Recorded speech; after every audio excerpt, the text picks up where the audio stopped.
Écoutez, merci infiniment d'abord de l'invitation des gens qui ont organisé cette rencontre. Et ces rencontres deviennent de plus en plus essentielles parce qu'elles participent, si vous voulez, à ce que la société civile dialogue et que les initiatives qui se font un petit peu partout puissent être des initiatives qui se rapprochent. Par ailleurs, personnellement, je suis né dans le désert du Sahara, presque à la frontière marocaine, d'une famille d'un forgeron et d'une femme. La femme est décédée. Malheureusement, je n'avais que 4 ans. Ma mère a décédé.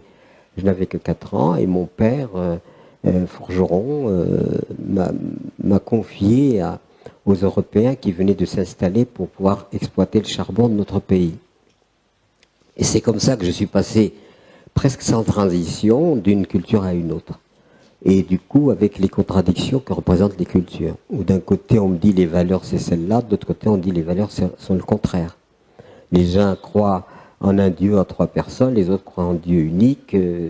Les uns mangent du cochon, du porc, boivent du vin, les autres, ça leur est interdit, etc., etc. Il y a toutes ces contradictions. Si je suis cinglé, c'est pas pour rien. C'est-à-dire qu'en fait, vous passez d'une famille, elle vous dit une chose, l'autre famille vous dit le contraire, alors vous dites, mais voilà, qui a raison?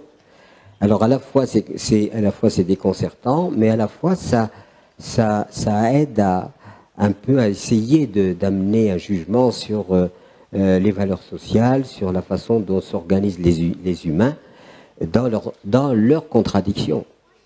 Puisque le religieux, les traditions, tout cela fait que les êtres humains, malheureusement, sur cette sphère magnifique qu'on appelle la Terre, la planète Terre, eh bien, n'ont pas arrêté de se chamailler, et plus que de se chamailler, c'est de s'entre-détruire et de détruire la vie elle-même.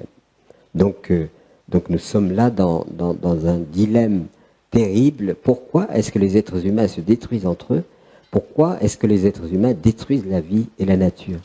Les seuls qui ont été sages sont les primitifs, parce que les primitifs disaient, nous, la vie est sacrée. Tout est sacré, on ne touche pas. Entre les Indiens qui chassaient le bison, parce qu'il fallait bien qu'ils survivent, et avec beaucoup de rituels de grâce, de remerciements, et les envahisseurs, enfin les envahisseurs européens qui flinguaient les bisons pour faire des cartons, c'est pas la même chose. C'est-à-dire qu'en fait,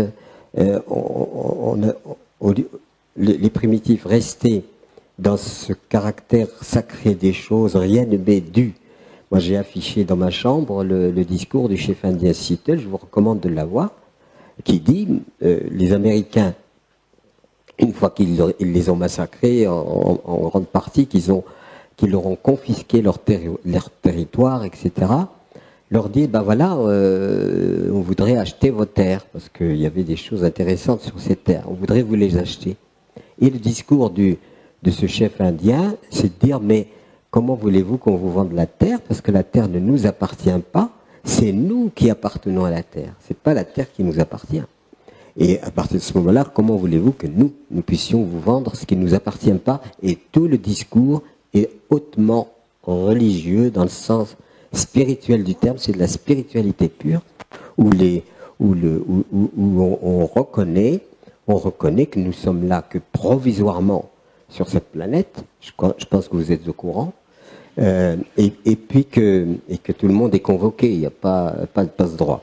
Bon, donc et puis alors pourquoi de ce temps que nous passons sur cette magnifique planète, pourquoi nous passons-nous à nous entretuer, à exploiter, à polluer, à détruire de toutes les manières? Et c'est là que surgit le non-sens du genre humain qui au lieu d'être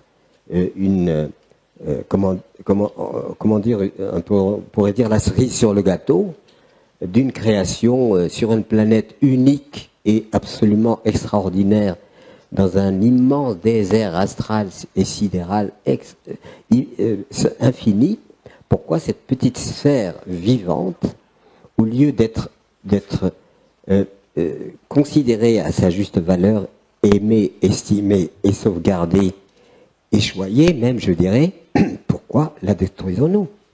Pourquoi exploitation de ceci, exploitation de cela, Donc destruction généralisée et finalement catastrophe humaine. Et je pense que les êtres humains sont la pire des catastrophes écologiques, on ne se rend pas compte. Nous sommes la pire des catastrophes écologiques. On croit que c'est, voilà, il y a nous et les autres. Et moi, je n'ai pas envie d'attendre l'effondrement, et je crois qu'il ne faut pas attendre l'effondrement, et c'est pour ça qu'il y a des solutions, et que ces solutions, il faut les appliquer. Et la première vertu, si vous voulez, c'est la sobriété. C'est-à-dire ne pas répondre à ses besoins, mais ne pas aller dans l'exorbitant. Et si je vous dis ça, je me permets de vous dire ça, c'est parce que nous essayons de l'appliquer. Si nous n'avions pas essayé de l'appliquer en famille, avec nos enfants, etc., je ne me permettrais pas de le préconiser. Mais je le préconise et je peux vous assurer que la sobriété est libératrice. Voilà. Et c'est vers cela qu'il faut aller. J'ai écrit un certain nombre de bouquins sur cette question. En particulier, bon, il y a vers la sobriété heureuse et il y a aussi la puissance de la modération, parce que je crois vraiment profondément que l'avenir est à comment réorganiser le collectif social dans une mutualisation, un échange des compétences.